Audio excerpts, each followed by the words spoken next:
जब आपने ये 24 मई को ट्वीट किया कि मैं राह जुदा कर रहा हूँ इमरान खान से, उसके बाद फिर आप पे पार्टी की तरफ से ही कुछ और इल्ज़ामात भी लगे, खासतौर पे उस वक्त जब आप अडियाला जेल में शाह महमूद कुरैशी साहब से मिलने गए। आपके हमरा उस वक्त इमरान इस्माइल थे, मौलवी महमूद थे, आमिर कियानी साहब थे, और उस वक्त ये कहा गया कि आप जो है वो -1 फार्मूला प्रेजेंट करने गए थे कि कुरैशी साहब आप पार्टी को बचा सकते हैं, हम रिक्वेस्ट करते हैं इमरान खान से कि आप साइड में हो जाएं।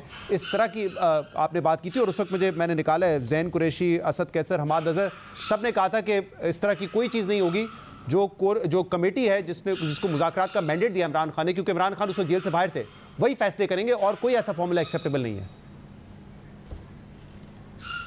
नहीं, बिल्कुल आपकी बात सही है। ये बात, इसमें माइनस इमरान खान वाली बात गलत है, बाकी वहाँ पे जाके बात करने वाली बात जो थी वो बिल्कुल सही थी। 18 घंटे के लिए जो एक, जिस तरह अभी हम बात कर रहे थे ना कि इस्टेब्लिशमेंट में, वहाँ पे 18 घंटे के लिए एक मूड ये बना था कि इमरान चाहिए और जो है उनको बेहतरी की तरफ ले जाना चाहिए। और एक कोशिश जो थी वो की थी कि ये शाह महमूद, कोई भी आदमी जो है ना पीटीआई में, और आप खुद समझते हैं इमरान खान के बगैर पीटीआई क्या है, इमरान खान के बगैर तो वोट में नहीं, वोट नहीं है। लिहाजा जो भी एंगेजमेंट आपने करनी है वो आपने इमरान खान से करनी है ना, इमरान खान के बगैर तो नहीं हो सकता। तो ये था कि आप इमरान खान को इंक्लूड करें अपनी सारी जो स्कीम है बात में, तो फिर उससे जो भी रास्ता आगे निकलेगा एंगेजमेंट में वो आप देख लेंगे। शाह महमूद कुरैशी से कौन अहमक कहेगा कि आप माइनस इमरान खान के लिए जो है वो खड़े हो जाएं? शाह महमूद कुरैशी हों, इवन अब परवेज़ इलाही साहब हों, ये लोग हों, ये कैसे कोई इनसे कहेगा कि आप माइनस इमरान खान? तो फिर ये जो भी फॉर्मूला था फवाद चौधरी साहब, ये डायरेक्ट आप इमरान खान को क्यों नहीं पिच किया, या इनडायरेक्टली क्यों नहीं पिच किया? इमरान खान तो बाहर थे उस वक्त। अगर आप रिहाई के बाद, ट्वीट करने के बाद इस तरह मिलेंगे अडियाला जेल में, तो सोचे इमरान खान साहब जब घर पे बैठ के देख रहे होंगे कि ये क्या हो रहा है, तो वो तो और शक पैदा होगा। जब आप कहते हैं कि मैं उस वक्त भी उनसे राब्ते में था या उनके कहने में पार्टी छोड़ी, तो जो भी प्रपोजल था डायरेक्टली क्यों नहीं पिच किया आपने?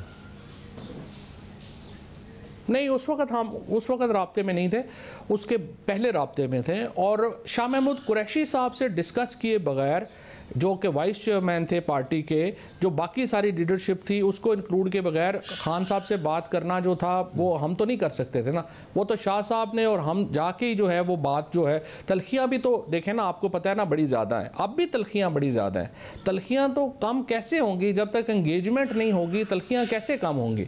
तो अब भी, और ये भी उस वक्त भी इस्टेब्लिशमेंट ने जो है वो अपना पोजीशन बदली है, काम ख़राब किया है। इमरान खान से और पीटीआई की तरफ से तो कोई इशू नहीं था, तो मतलब हो जाती बात शुरू, तो बात शुरू हो जानी थी। यहाँ पे भी तो रोज़ जो है वो अपना माइंड जो है वो चेंज हो जाता है। जिस फॉर्मूले पे आप काम कर रहे थे, कुरैशी साहब ने डिक्लाइन कर दिया आपका प्रपोजल, इसलिए बात आगे नहीं बढ़ी, या कोई और मामला हो गया था? नहीं, किसी ने डिक्लाइन नहीं करना, तो किसी ने डिक्लाइन नहीं किया, कुछ नहीं हुआ। इधर ही फार्मूला बन गया कि पूरी पार्टी जो है ख़त्म करनी है, तो जब पूरी पार्टी ख़त्म करनी है तो फिर हम सब लोग जो हैं वो फारग हो गए उसमें। बस 18 घंटे में सारा प्लान तब्दील हो गया, आप कह रहे हैं?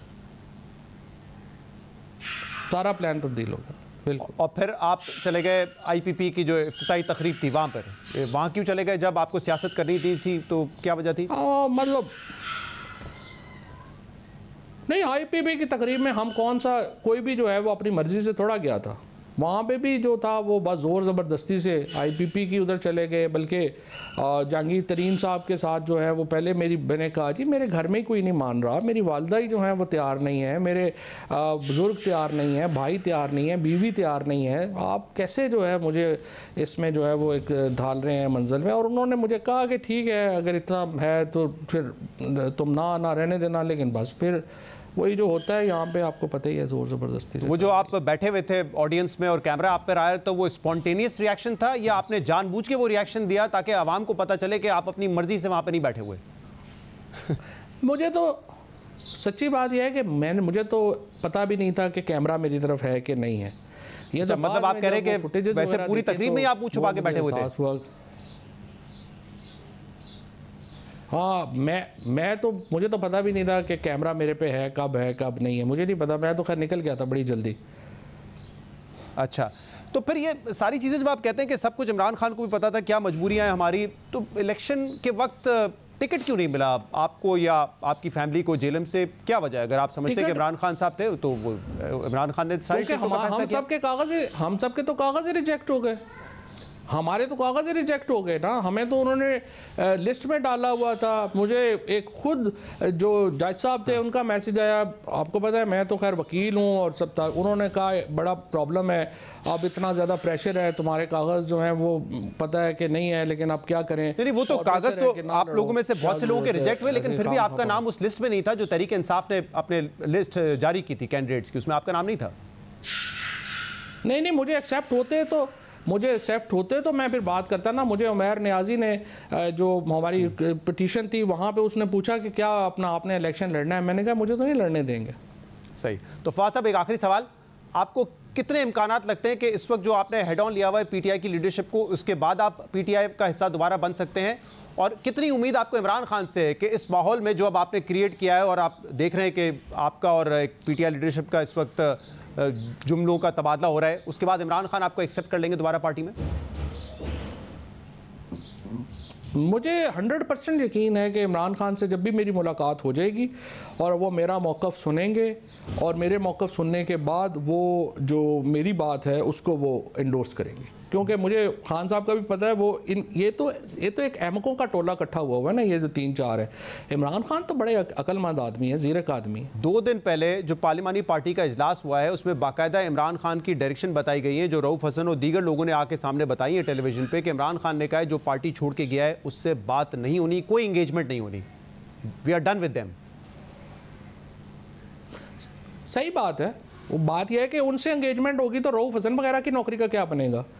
मुझे आप बताइए कि कभी आपने सुना है कि सेक्रेटरी इन्फॉर्मेशन 7.5 लाख रुपया ले रहा हो किसी पॉलिटिकल पार्टी से? इनकी सबकी नौकरियां मारी जाएंगी, ये क्यों एंगेजमेंट के लिए इमरान खान को कहेंगे कि होनी चाहिए? और मुझे आप बताइए, वो कह रहे हैं कि इमरान खान ने हमें ये डायरेक्शन दी है और कहा है कि पार्टी को बताओ कि जो लोग जा चुके हैं उनसे एंगेजमेंट नहीं होगी, इमरान खान के अहकाम आते हैं। सवाल यह है कि जब इमरान खान से मिलना ही इन 2 लोगों ने है तो वही बात होगी ना जो ये बात जाके उनको बता रहे हैं। इन्होंने क्या बताना है कि मैं क्या मेरी जो स्टेटमेंट है या बात मेरी इनसे लड़ाई क्या है? मैं यही कह रहा हूँ ना कि इमरान खान की रिहाई का आपके पास कोई फार्मूला नहीं है। इन्होंने ये तो नहीं कहना जाके, इन्होंने तो कह रहा है देखे जी वो सारी पार्टी के ऊपर तनकीद कर रहा है, वो तो बड़ी लीडरशिप के ऊपर तनकीद कर रहा है सर, वो तो बड़ी डिवाइड हो जाएगी पार्टी। उन्होंने इमरान खान को ये थोड़ा ही बताना है जाके।